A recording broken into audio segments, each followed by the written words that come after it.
Hi guys, I'm just going to do a really quick video on my Yorkshire pudding recipe since it's the weekend and it's all dreary and there might be a few roasts going on. So I'm just going to go through the ingredients and then we're going to prep the tin. So what we've got, 75 grams of plain flour, sunflower oil for greasing, 105 millilitres of milk. I've got semi-skimmed, but I'm sure you can use any, and then 2 large eggs. I'm going to be making big Yorkshire puddings. It's going to make about 4. Oh, my eggs are rolling into shot. But if you're going to be using a tin like this, I would say, depending on how much batter you pour in, you'll get between 6 and 8. So if you want the 12, just times it by 1.5, okay? I would say maybe 1 big Yorkshire pudding or 2 small Yorkshire puddings is about a person's serving.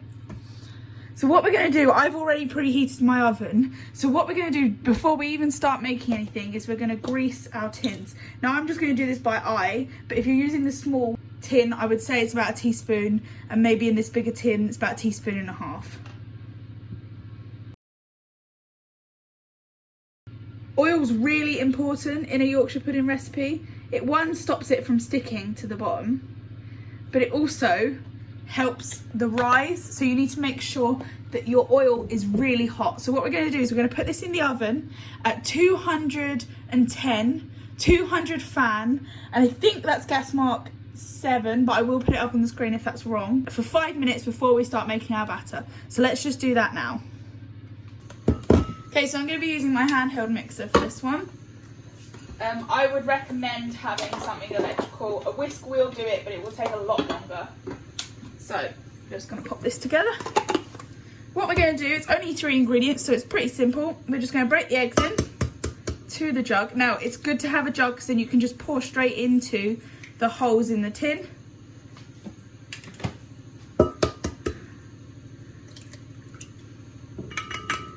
And then we're going to add the flour a little bit at a time until it's smooth.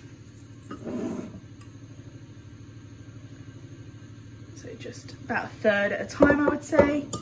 Whisk and then add more.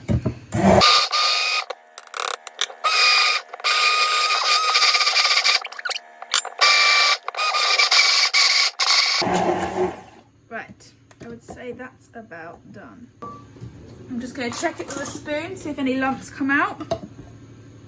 No, it's looking pretty good. So what we're going to do now is get our tin out of the oven. So let's do that.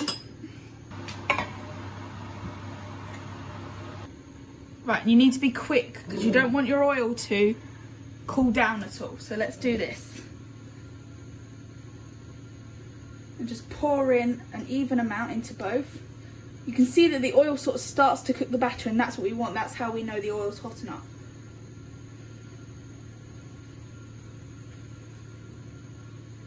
Alright, now I'm just going to pour out a bit more into each one.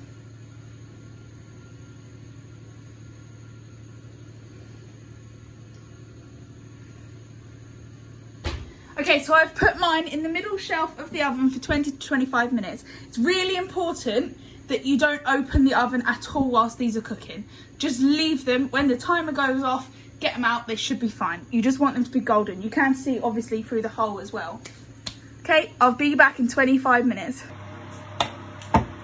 There we go. Mine are out of the oven and they're looking pretty damn good. So that's it. You can serve these with gravy for your roast, or you can use this recipe to make toad in the hole, whatever you want.